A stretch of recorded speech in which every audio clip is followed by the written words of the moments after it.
see. Are we live? Always got to do the one final check. Got to be 100%. One moment. Yep. I am live. Okay. It is Friday, May 23rd, 2025 at 5:10 p.m. Central Daylight Time, and we are in Starfield here. Okay. First thing up, I'll just give you some basic announcements real quick. No, the Atlantic City video is not out yet. I know. I was hoping to have that out this week. I was hoping to have it out last week and the week before that. I have finished the script, though, or at least the first draft of it. I have sent it over to Malcontent, in fact, the guy who checks on the scripts. Really thankful for his help with that. And he's found some mistakes. I've corrected those. I've got some more work to do on it a little bit, again, because, again, it's the first draft. And along with that, I still actually have to re-record a couple pieces of content, specifically the expeditions for the Casino District, and for the Casino Quarter, and the expedition for the Flooded City Center. Because I've recorded the versions of those where you're coming in the second time after having already done it, and so there's different dialogue responses. So I've got to make sure I get the proper dialogue responses for the first time through, so I got to run another character through all that stuff. And I got a couple more little bits to film, but other than that, that stuff is done. The crazy thing about the Atlantic City video is how long it's going to be. Because right now, again, with those two little sections that still have to be filled out, the Atlantic City video script is already 30 pages long, which is longer, I believe, than any other script that I've produced so far. Now, I would have to check in on that, and part of that is like, it may be, I think that the Responders video is my longest video, but it could well be that the Settlers of Foundation video is longer. I actually don't know. And by the Settlers of Foundation one, I'm talking about the one that's like the combination of all the videos.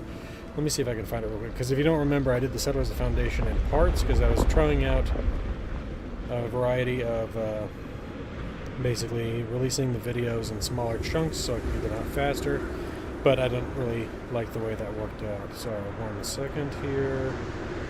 Where is my Fallout 76 lore video playlist? There it is. Okay. Settlers of Foundation, 1 hour, 26 minutes. Brother to Steel, the Appalachian Brother to Steel, is hour 35. And the Responders, where are you, Responders?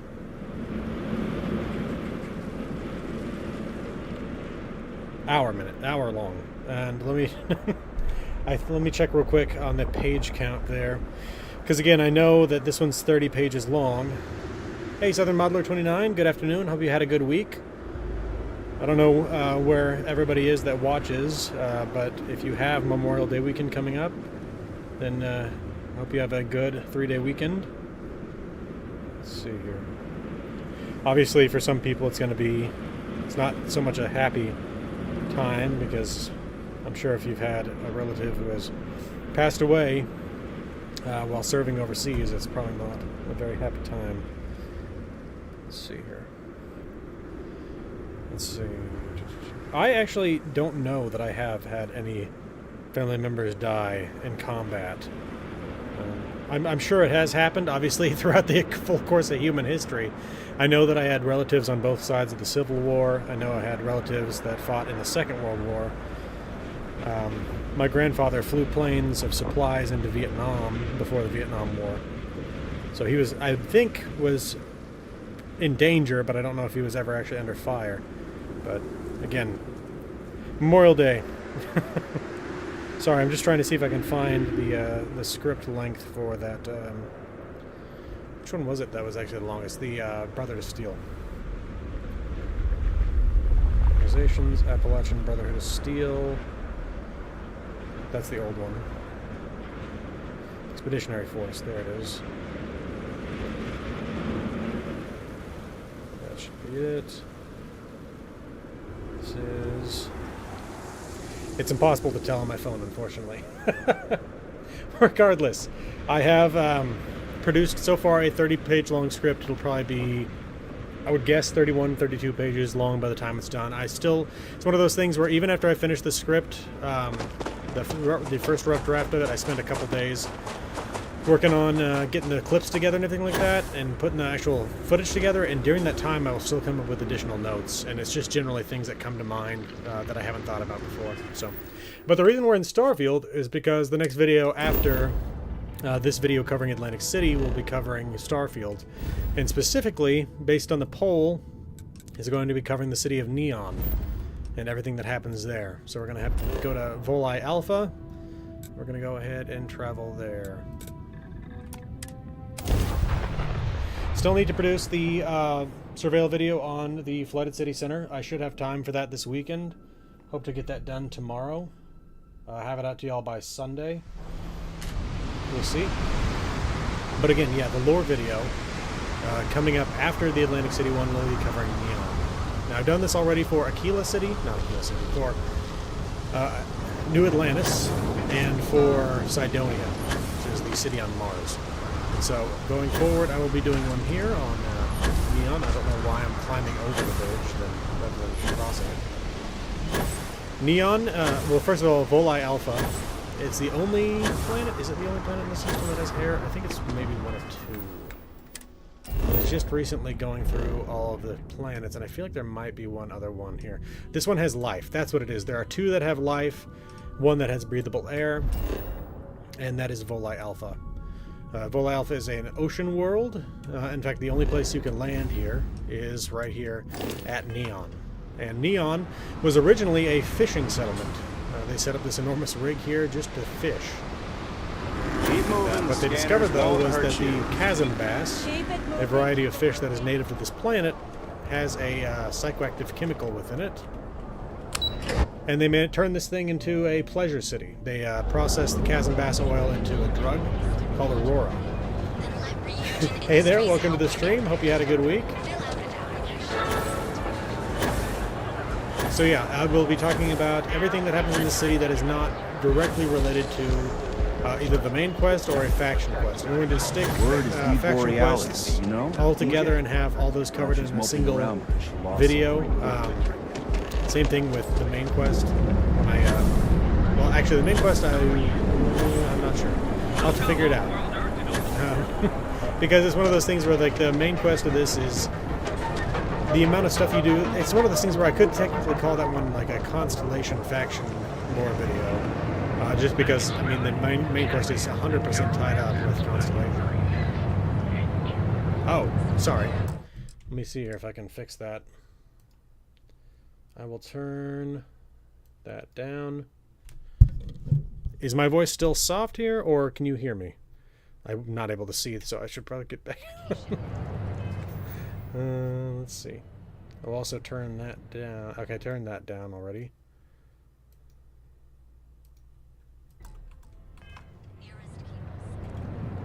Alright, is that better? I turned it down the, what I think... Alright, let me know, because I'm sure it's still potentially the case that the comments and everything haven't quite caught up, so... Okay. Well, this is Neon. Now, there are a few main quests and faction quests that come through here, specifically almost the entirety. No, I think the entirety of the Ryujin quest line. The quest will at least begin here, even if it doesn't take place here. Ryujin's a really interesting corporation. They manufacture Neuralinks. I think that's what they're called. It's been a little while since I did their quest line. A few months at least. Basically, the whole thing here is the ability to use telekinesis effectively through one of their computers, and the ability to manipulate other people's minds and things like that. It's pretty interesting. Let's see what else. So yeah, there's some quests here that you have to do for the Crimson Fleet. I know that, but again, I'm not going to be talking about that. I will be talking about all of the little quests that take place here, all the gang activity that takes place in Neon. Talking a little bit about the different collectives of shops and stuff that they try to put together to make things a little bit easier for them. Talk about the corruption of Benjamin Bayou, the man who runs this platform. His statues right down here. Reminds me a little bit of Sheogorath in terms of his general appearance. Mainly just the bearded, the cane, and this long coat here. But yeah, he is not at all like Sheogorath. He is, I mean, it's one of those things where Sheogorath is basically a god of chaos, so he does both good and evil things, basically just whatever's to his whim. But Bayu is calculating. He does everything for effect, and is always trying to look out for a way to better his own position. Let's see here. What do you think of the layout of the world? Settlements compared to the other Bethesda titles? Better, worse, or meh? So I will say that I like the layout of the settlements. That is not my problem with the settlements. My problem with the settlements is that they don't match the world that they're within. Not in terms of size and scope. So, to give you a basic example here, so Neon I think is probably the closest thing you get to what I would consider the way it should appear in the game compared to how it's talked about in the world. Now, probably Neon would be multiple platforms, would be my bet, rather than just this single platform. But otherwise, I think this is basically what Neon should be based on the lore of Neon. Again, it being a pleasure city that was built on top of an industrial platform that was originally used for nothing but catching fish. So again, this works out pretty well for that. The places where it really doesn't work are more places like, why don't we go ahead and head to the place where it works the least, which is, sorry, there we go, Alpha Centauri. And Jemison. And New Atlantis. I have mixed up the names New Atlantis and Atlantic City so many times in my head and saying them out loud. Doesn't help that the New Atlantis, Starfield and Atlantic City content for Fallout 76 both came out within the same season. So, so again, I don't have a problem with the general appearance of, he's marveling at the ship over there of the Starborn. I don't have a problem with the general appearance of New Atlantis. The problem I have is mostly, obviously, the scope is not huge. Not as big as it really should be, but at the same time, again, most of the time Bethesda games were getting facsimiles of the way the world should be. Basically, they take out the boring stuff and they leave us with the interesting stuff. But at the same time, like, this is supposed to be effectively the new capital of humanity. When humanity had to abandon Earth, New Atlantis, well, specifically Jemison within the Alpha Centauri system was effectively the place where people went to get away from the collapsing Earth. Because Earth is the only planet in our system that has oxygen, whereas there are 2 planets here within the Alpha Centauri system that have oxygen. Now, obviously, this is entirely within the Starfield universe. I don't think we know of any worlds outside of our own system that have oxygen on them. But again, within the Starfield universe, there are 2 planets within the Alpha Centauri system that have air. But the problem, again, if this is supposed to be effectively the refugee center that all of humanity fled to, immediately trying to get away from Earth, you know, they would go on to other planets eventually, but there should be effectively the remnants of this refugee center here on Jemison. And it's really, like, there's tiny amounts of what you would expect to see of that. In fact, we go to the surface map here. I will absolutely say they did an amazing job with the surface maps. This was a massive improvement to the game when they added this stuff to the game. Let's see, do I have any of these? No. Because this character, it's Starborn. So even though the character is like, I don't know what it was, 123, 127, something like that. This is their, I don't know, 4th world that they've come to. 4th version of this existence that they've come into, so none of the fast travel points exist. That probably shouldn't be the case, honestly. So let me just get back to what I was talking about, and I'll remember to talk about specific issues I have with the main quest of Starfield here in a minute. But what I'm talking about here, again, I'll show you the refugee center stuff, the stuff that's still left over from the early days of settlement. But like the entirety of the area around us is just surrounded by this kind of, what is this exactly? Is this a savanna, jungle? I can't remember off the top of my head. Deciduous forest. There should be industrial districts. There should be residential districts. There should be entire areas where nothing but farms. There should be huge agricultural sections out here. This, again, should be the largest center. And in fact, I believe within the lore, this is the largest center of population in human civilization. So the fact that, again, the fact that it's the size that it is not my biggest issue. I do think that the city itself should be larger, but the stuff that's around it should also be something that reflects the status of this city. Let's go ahead and head to the well. The oldest part of the city, the lowest part of the city. Basically, everything was built on top of it. I will 100% say that I love that there are different, like entirely different styles to all the major settlements within Starfield. So you get completely different versions of sci-fi throughout it. So you mean it should be close to a hive city then? Yeah. It should be probably something like a hive city from the Warhammer universe. Or at the very least, again, it should be surrounded by miles and miles and miles of human settlement, with probably rail lines radiating out through them. So again, this is the oldest part of the settlement, the lowest part of the settlement. If we come over here, we'll see basically the only real remnant that's left over from the old refugee days, which is the med bay, which to my understanding is actually built out of old ship parts, which is why it looks like that.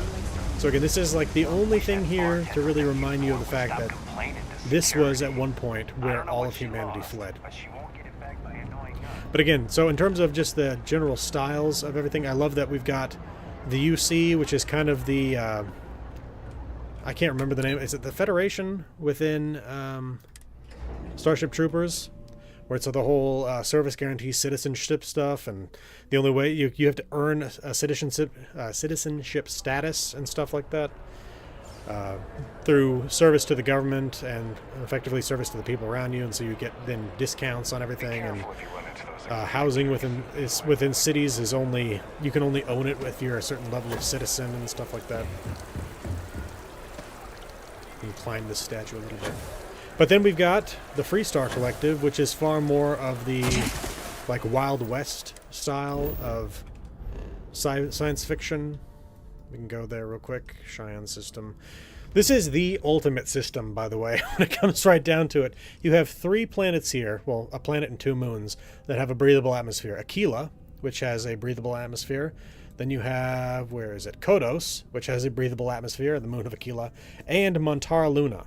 And honestly, like, if Montara Luna had a little bit heavier gravity, this would probably be the planet I would want to live on in reality. Just because it doesn't look like much here, but it's quite beautiful. Let's go ahead and go to Aquila, though. There we go.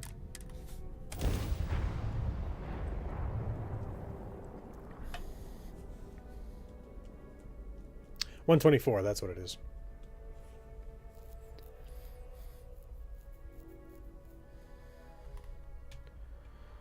But with Neon, the place we started out, that's basically like your cyberpunk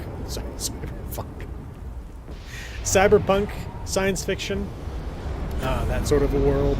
Again, down to even the fact that if you work for Ryujin, which is like this big Japanese corporation, which is such a 1980s sci-fi trope that basically Western civilization is taken over by Japanese corporations. I know you're they've got that science fiction.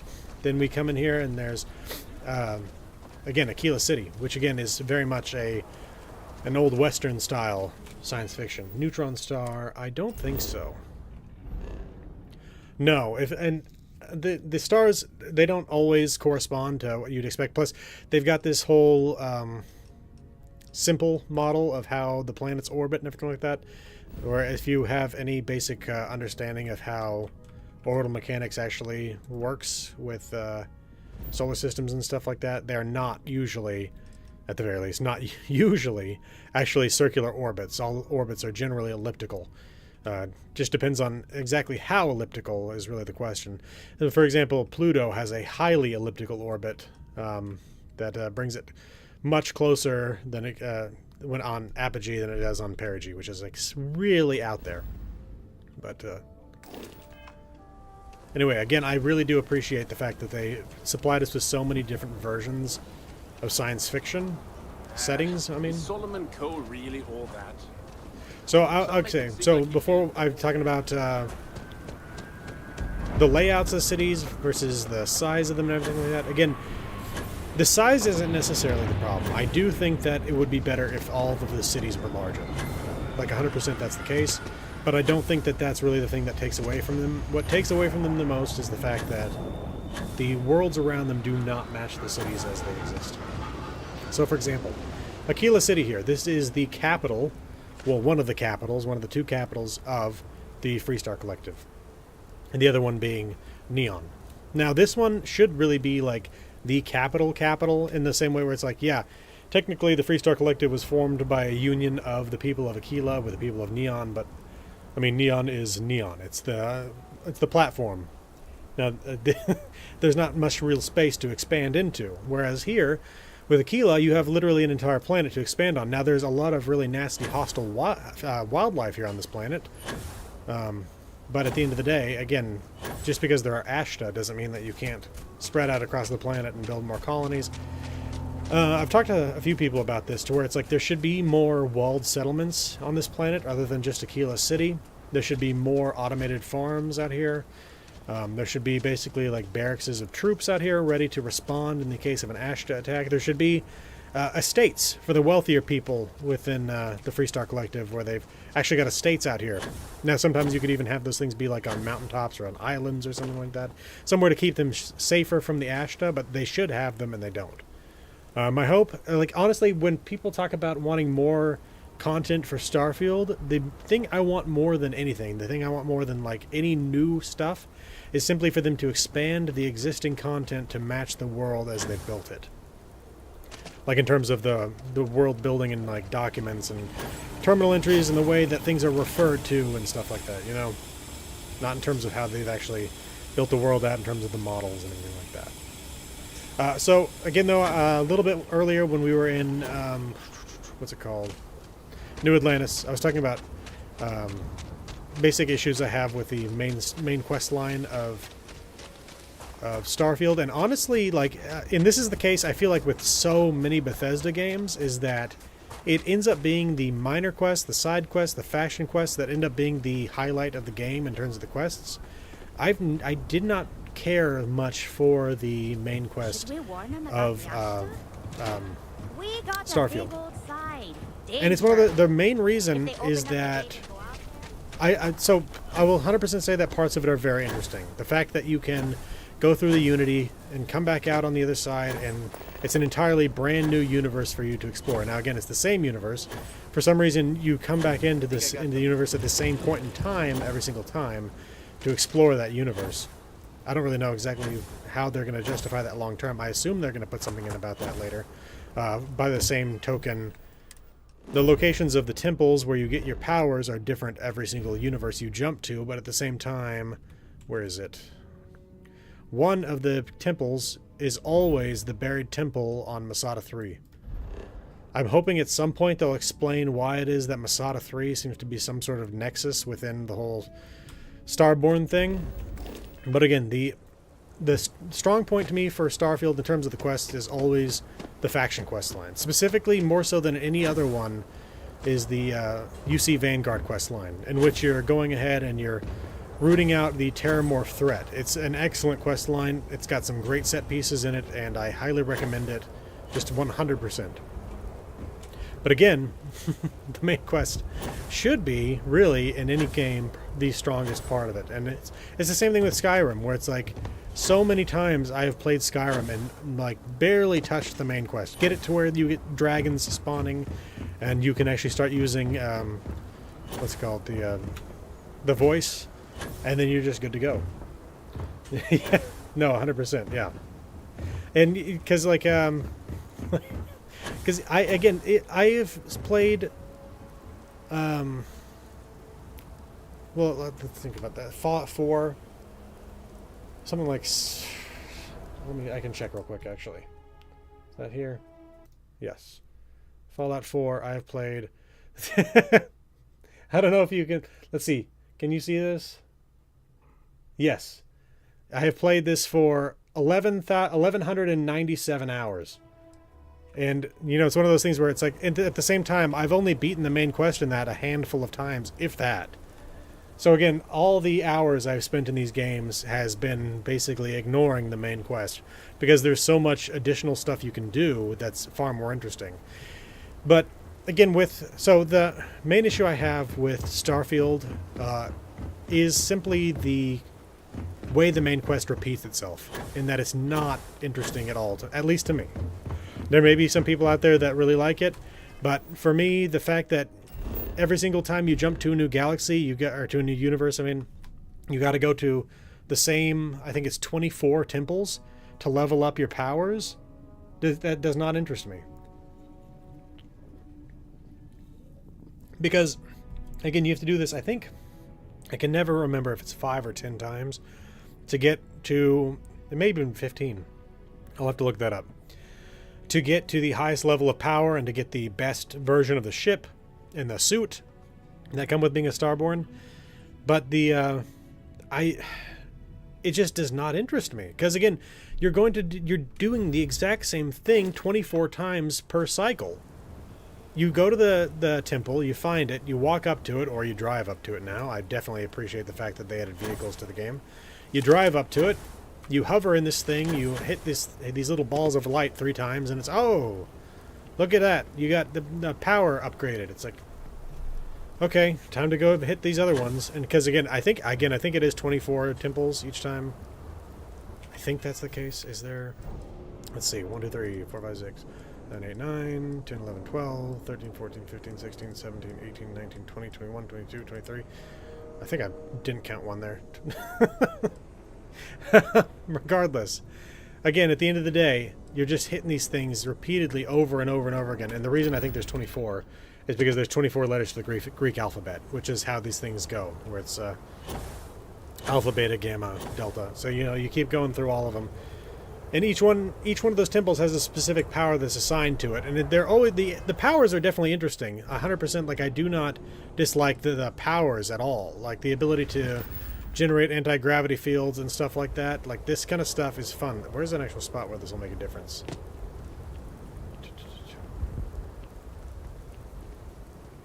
Is there anything around here that'll float? My guess is that they generally left small items out of here because everything has to be accounted for and everything. That's why, again, they talked about this recently. The reason why there are such long load times in Bethesda games, where there are long load times, the reason they have to have loading screens, I should say, because again, with Starfield, until you get to really like the end game and you visited like every system, it really doesn't slow down that much. There's like nothing out here, but they have to account for the location of every item you place down on the ground or every item they've placed in the ground, which is why they have loading screens. Whatever, do I even have it still? There we go.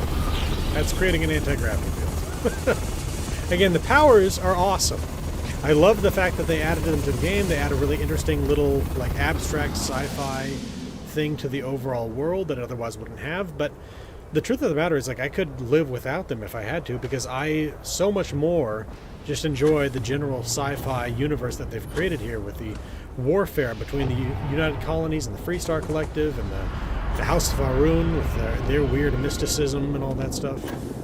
All that stuff interests me far more than the main story to this game. So yeah, again, I've gotten a huge number of hours out of this game. I don't remember even how many it was. I think it would have shown up just a second ago when I was on Steam. I think it's like 800 that I have, something like that. That's, there we go. 888. So again, I by no means dislike this game. I have spent an enormous amount of time in it. I've documented the planets. I have provided you all those spreadsheets of those documents. In fact, you can find that within the description of this video. But there are definitely things that I think the game could have improved. Specifically, again, the way that the cities are laid out. The actual layout of the cities themselves is fine. Again, they should be larger based upon the lore of the world, but at the same time, that's the same thing with every Bethesda game. Like, I've seen a depiction of the Imperial City as it should be according to the lore, and it's like basically the size of Cyrodiil, as Cyrodiil is shown within Oblivion. But again, that's not the main issue here. The main issue for me is the fact that the surroundings are almost entirely just fully wild nature, which is not how that works. So, That's my main complaint there. And again, my main complaint with the main quest is simply having to repeat going to those same temples 24 times a jump to the next, through the Unity to the next existence. And again, it's the exact same thing those 24 times. And again, you have to do it, I can't remember the exact number, 5, 10, 15 times that you have to do that in order to get everything up to the full power. And there's a little bit of something to that too, where it's like, why would I devote time to building out like a full network of outposts if I'm just planning on jumping off to the next reality any day now? And so that's why, though I built a full-scale outpost network in my first universe, it's like I lost that the second I jumped to the new Unity. And so it's one of those things where it's like, okay, should I even bother doing that until I get to, you know, like my end Unity, and my end universe, I should say.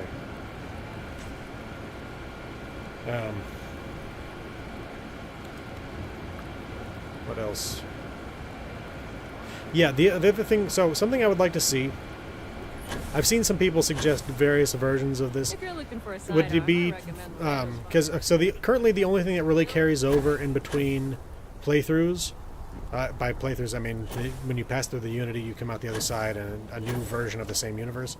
Basically, the only thing that really stays with you is your level, which, good, I'm glad that that stays with you. It makes 100% sense. We're doing New Game Plus, effectively.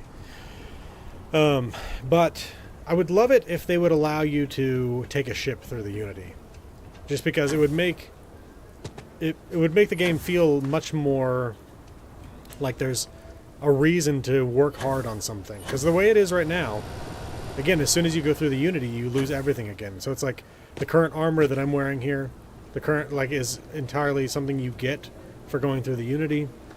The gun I have here is not very good. It's because I just picked it up off some random person because I needed some gun to use, where it's like, in previous universes, I had much better guns, I had much better armor, I had a much better ship. And again, it's one of those things where it's like, I'd love it if there was a little bit more permanence to the things that you're attempting to do. Now, if you stay in that one universe forever, obviously those things are 100% permanent. But the way that the game is structured is for you to go through the Unity at least like a handful of times in order to level yourself up. And so it kind of makes whatever you do within that second, third, fourth, fifth version of the galaxy effectively pointless. Now, obviously, you yourself will decide whether or not something is pointless, and there are good things about it in that you can try out different versions of quest outcomes within these different versions of the universe. So you can basically decide, okay, this time instead of spreading, what are they called? Those enormous creatures around in order to try to fight the heat leeches. I'm going to instead spread the pathogen that should kill the heat leeches. And so again, you can try out different versions of the quest line. You can try basically ratting out Francois Senon, or you can try basically hiding the fact that he's still alive. So absolutely there are 100% interesting benefits to having the game structured the way that it is. I like the whole concept of the New Game Plus being you literally being the same character, to where you actually do know what's going to happen, and you can actually use some of those some of that knowledge within conversations.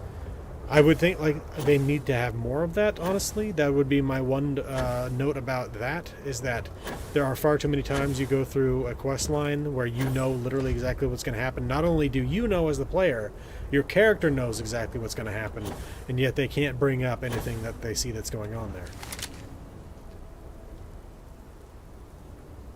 there. Sorry.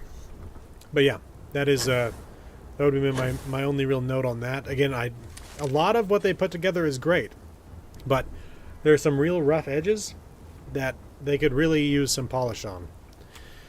And I don't know when we're going to see that. And so I will say that they did release a patch the other day that removed a lot of the stuttering that people would get when they were walking around in cities. I have noticed fairly good performance, and so I 100% commend them for improving the performance of the game. I do like to see that they are working with creators of the Creation Club, basically trying to promote those people more. trying to give them the ability to bundle their creations together. I 100% support them in doing that. But I want to see more canonical content. And currently, as far as I know, the only canonical content comes directly from Bethesda themselves. Now, if they want to start having some of these creation club creators producing canonical lore, that's fine. Again, so long as it's something that works within their version of what the canonical world should be, I have no problem with that. They have already introduced the lore-friendly, or I think it's achievement-friendly tag. I can't remember. Let's see if we can open that up real quick. Okay, that's only here, so let's go back to the main menu.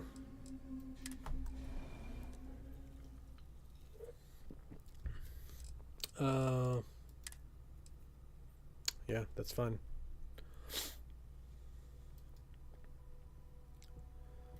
I looked at this earlier today. I don't know why it's... Anyway. So, yeah, again, they've got lore-friendly. Yeah, like that. But again, that doesn't mean that something's canonical. Now, I've heard that this is excellent, that the Watchtower creation that was just released the other day is excellent.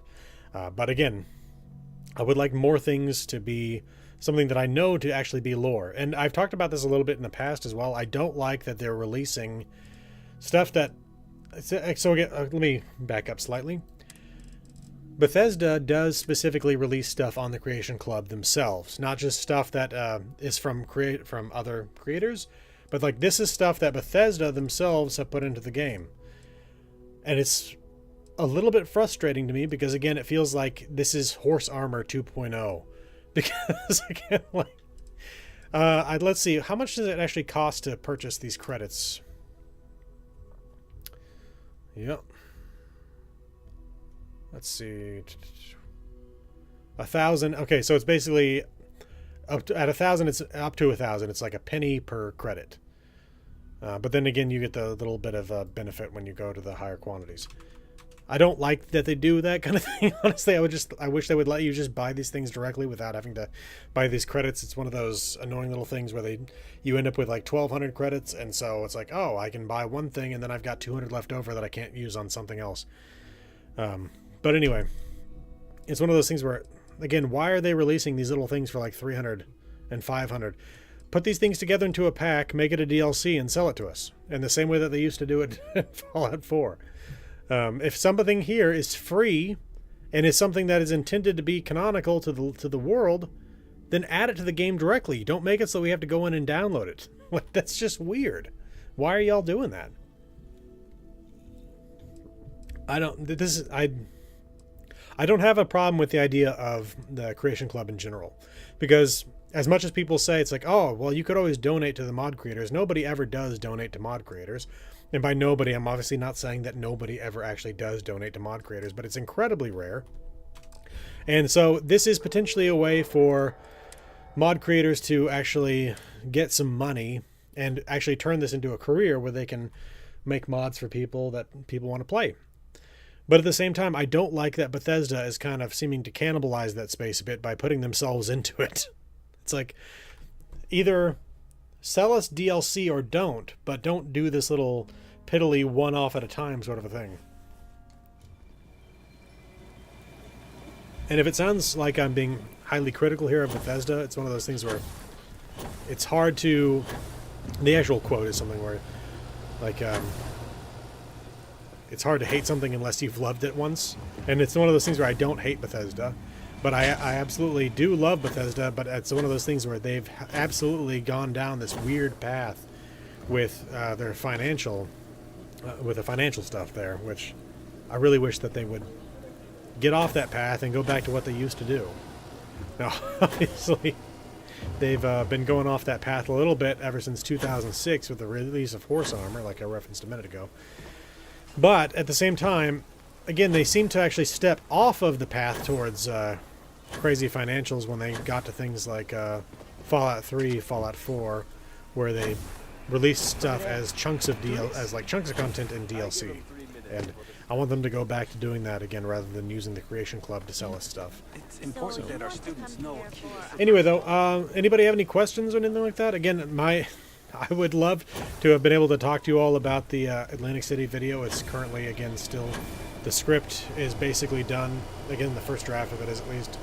I do have a little bit more to add for the 2 expeditions where I have to make sure that I add in the original dialogue that comes in when you come in for the first time. Once that's done, once I finish the notes, again, it'll probably be up to about 32 pages long. But until then, I'm still just... well, again, that is what I'm currently still working on, is finishing up the Atlantic City video, then we come to work on Neon. But does anybody have any comments or questions or anything they'd like to know? No questions at the moment, teacher. Okay. Well, anyway, yeah, again, I don't hate Starfield. I absolutely do love Starfield. It has its issues, though, and I want those issues to be fixed. That's the reason why I bring these things up. I basically have to preface my commentary on this stuff because the player base has been so divided on Starfield, where it's like either people hate it or they hate it for, and so by hate it I mean they hate it for either. Usually it's because someone that they like online hates it, and so they hate it as well. I think a lot of the times that hate for Starfield comes from a misunderstanding of what the game was going to be when it launched. I think that the game is exactly what I was looking for it to be. Again, there are some things that need to be fixed in my mind, but again, it's what I was expecting to get out of the game, generally speaking. And so for me, it was something I really enjoyed. I think a lot of people out there were expecting it to be something more like Mass Effect or something like that, and they obviously didn't get that. But then there's the people who also treat the game like it can never do anything wrong, and they basically never find fault with it, and they get upset anytime someone does point out a fault in it. And I understand that mindset to an extent as well, because obviously people are going to be very defensive of a game that's being treated poorly. Oh. Well, thank you. I'm glad you like the videos. And it's good to talk to people like you on stream. I really actually do like talking to y'all. It's great to actually be able to get... I mean, it's not real time, but it's as close to real time as you can get without it being something like an actual video call. And I do like talking to y'all about this stuff, so... But again, I do feel like Starfield is a good game, but it does need to have some people say the things that it does poorly so that those things can be improved. And I also don't like the idea of Bethesda solely relying upon modders to fix the issues that are in the game. Now, let's see if we can find some of those issues here. Yeah. There's... Hey, Kingdom of Inland. Welcome to the stream. Oop.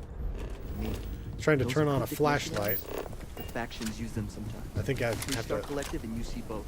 I can't Why remember. they give them a wide berth. I think you have to wear a helmet or something. I can't remember off the top of my head. But there's always... Okay, they seem to have improved it a little bit.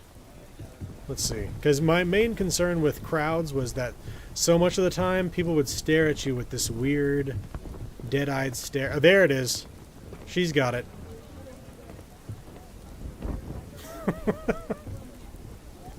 It's not that same stare for everyone, and luckily I think sometimes they don't blink enough, but that's the kind of thing that I would love to see fixed up. I have talked to some people over the past week that were complaining about the fact that there are so few romance options with Starfield, and I think that is a serious, not a serious concern, but a concern.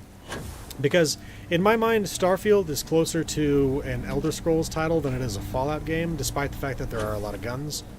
That's really the thing that makes it closer to being a Fallout title than an Elder Scrolls title. But like in Skyrim, there's so many potential marriage candidates around the world. And obviously the marriages aren't incredibly deep or anything like that. It's not like you can actually even have kids with these people, you adopt kids. But at the same time, again, it was so many people, whereas in Starfield, literally the only romance candidates are companions. Oh. Yes, welcome to the stream, retroactively Daddy Dante. Let's see.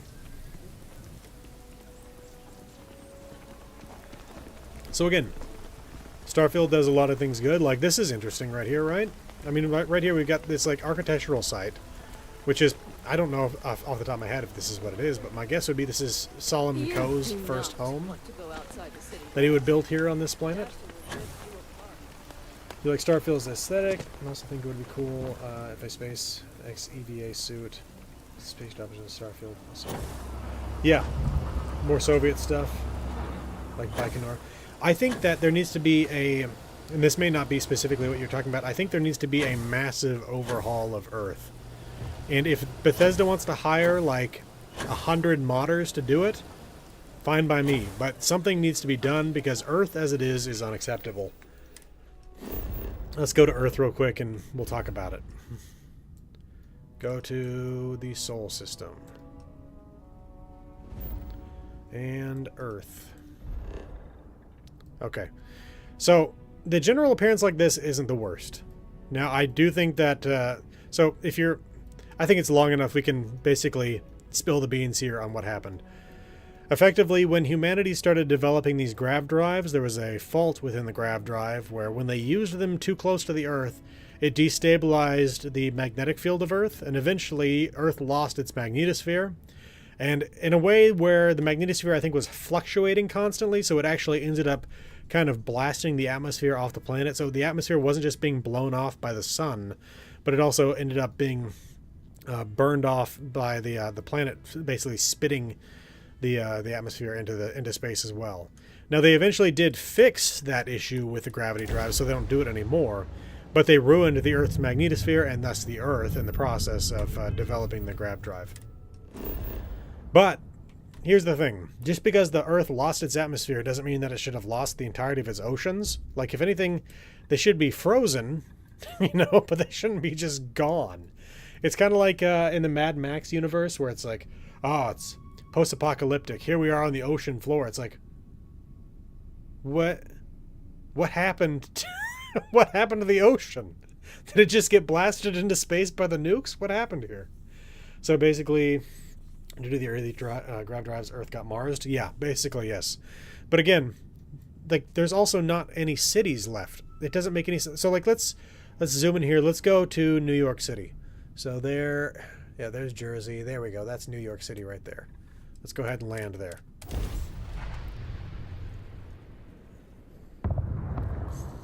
All right, here it is. Manhattan, folks.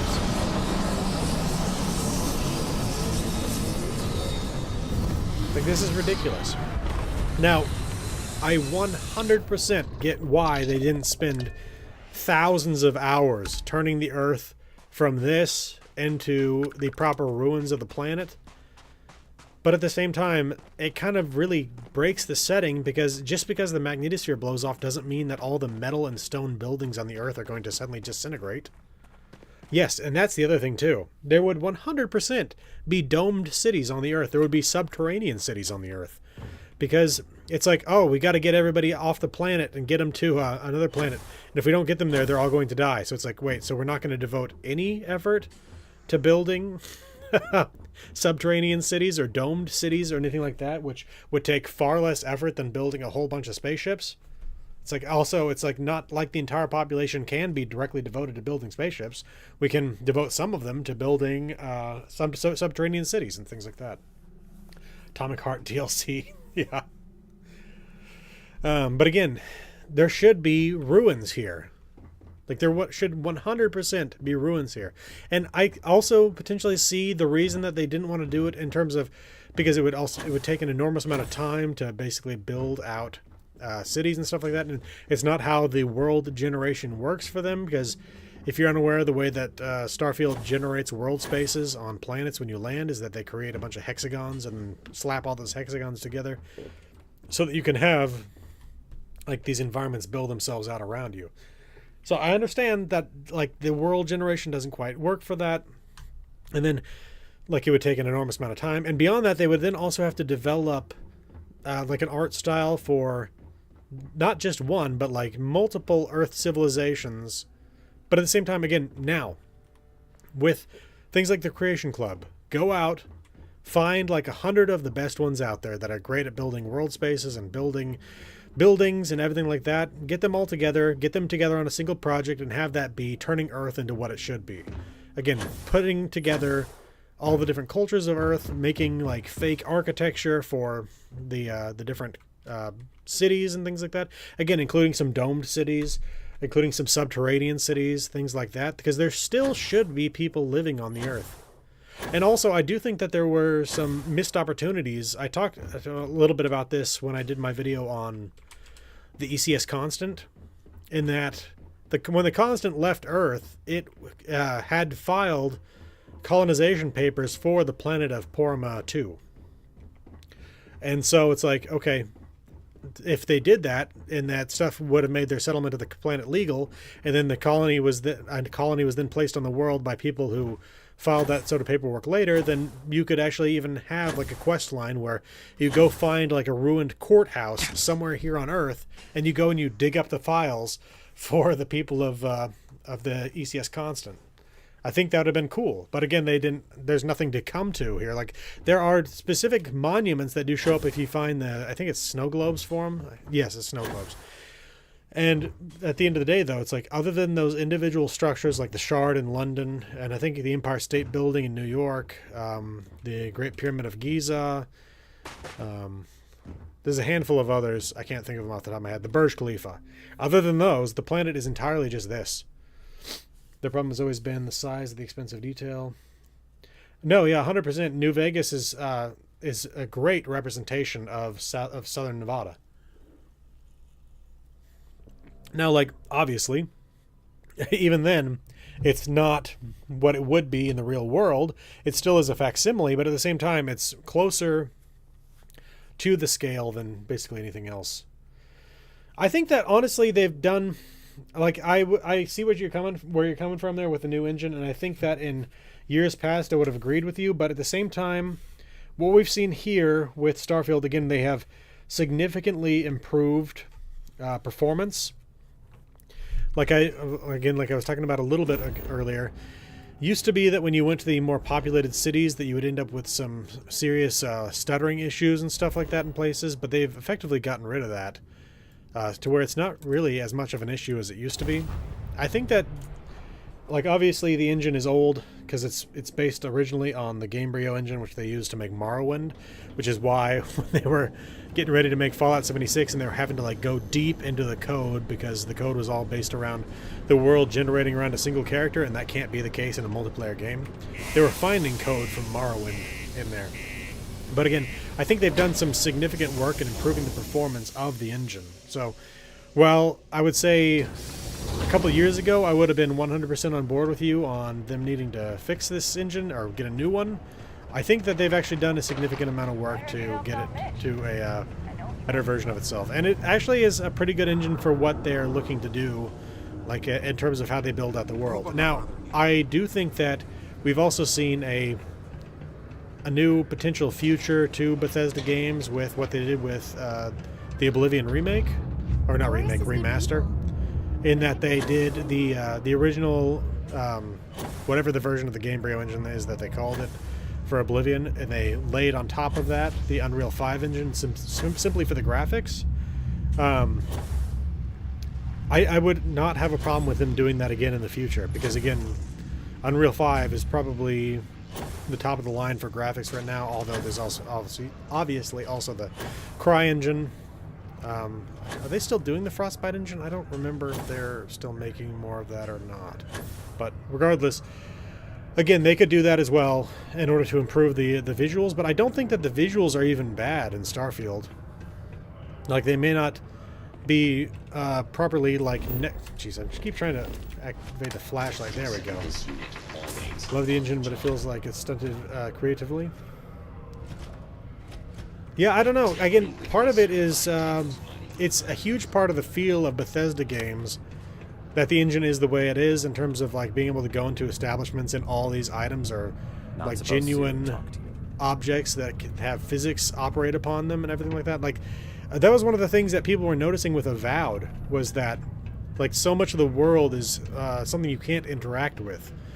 So much of it is basically just a world that's been kind of like painted on. And I mean, it's one of those things where people were comparing Avowed to, well, even to Oblivion, for example, and they were finding Avowed to be lacking in terms of the way the world is structured. Now, you know, you can always argue whether or not Avowed was intended to be Obsidian's version of Elder Scrolls. I feel like that's the way it was kind of marketed in the early days. But then again, maybe that's just me remembering my own views of what it is that Avowed was, or that Obsidian was trying to make back when they were first advertising it. By the way, I will note as well, you watch the original. I did see that actually, but I specifically as well, when you look at the way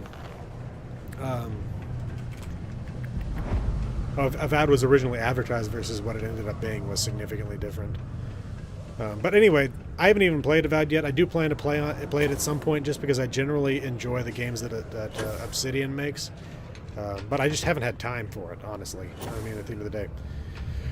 I'll probably play it at some time. I also was not willing to buy it for... I can't remember. I think the base version of it was $70, and I'm just not willing to shell that out for a game these days. Not unless it's something that I really, really want. Because, like, there are so many great games out there you can buy now for $50. And so it's like, why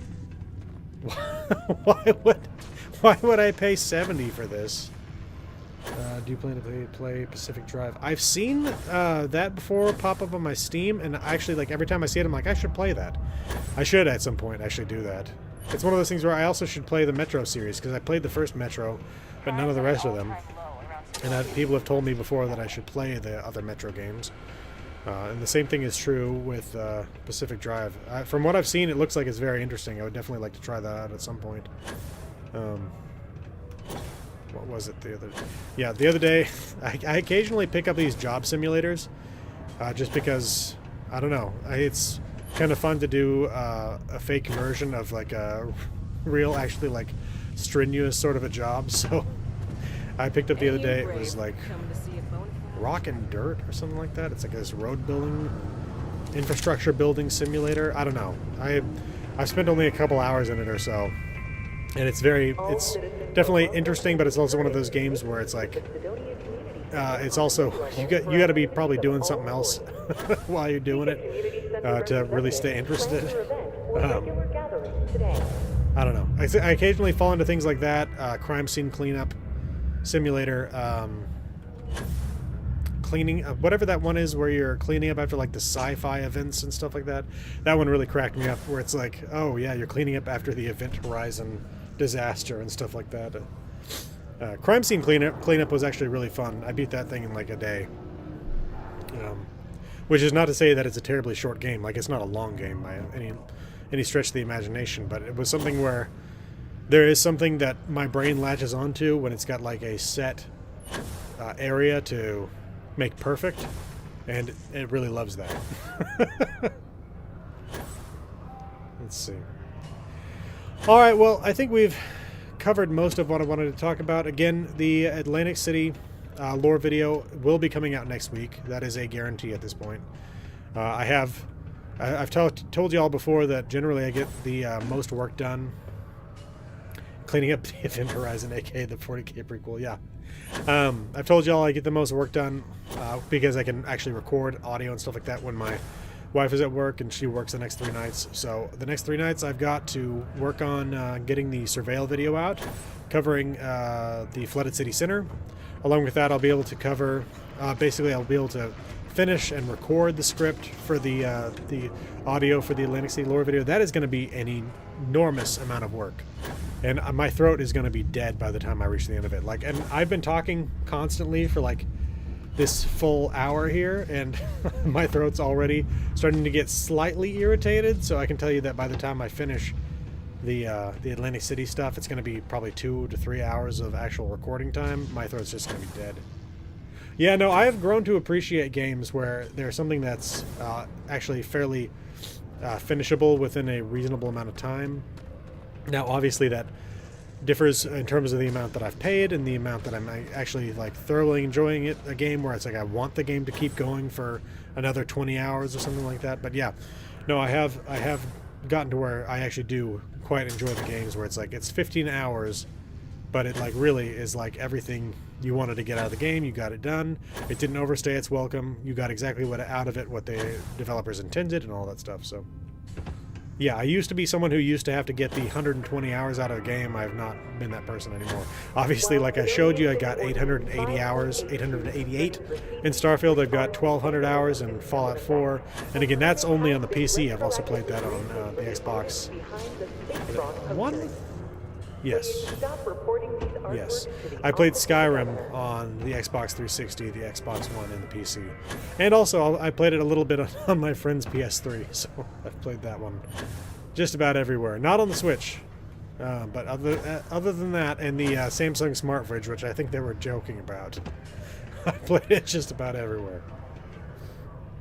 So yeah, again, Atlantic City lore video next week, along with the final surveil video. I need to get back into doing the Dragon Age videos. I will tell you 100% that doing that last one that I did in the Dragon Age Origins series just burned me out on making that series for like a month, because I had to re-record that footage like 6 times in order to actually get it to where I could actually use it. So I was just kind of like done with it for a while, plus I was too busy with other stuff to go back to it. But once I get through this stuff, I will get back to making more videos in the Dragon Age series, because I do want to get through that full series. So I'll go back to doing that. And once we get done with the Atlantic City video, I will go back to doing more regular surveil videos as well, because I want to make sure to keep all those up to date. Given how many hours we put into Bethesda titles, they are great value for their money. No, yeah, they absolutely could charge more. I appreciate the fact that they don't, especially with Oblivion, where I finished that one. I spent too much time doing that instead of working on the Atlantic City lore video. I fully admitted to that. I spent 88 hours finishing that one, and got that one done after like a week and a half. And yeah, it was fully worth the $50 that they charged. So anyway, though, I think I'm going to close things out here unless anybody has any more comments or questions. Again, look for the Atlantic City content next week.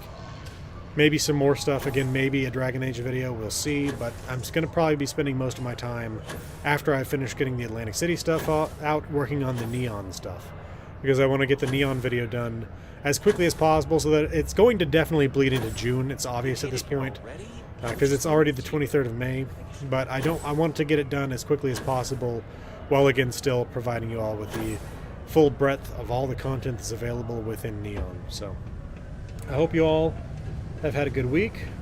I hope you all have a good weekend. For those of you who have a Memorial Day 3-day weekend ahead, go ahead and have a great Memorial Day weekend. Again, for those of you who have lost family members in wars overseas, I feel for you.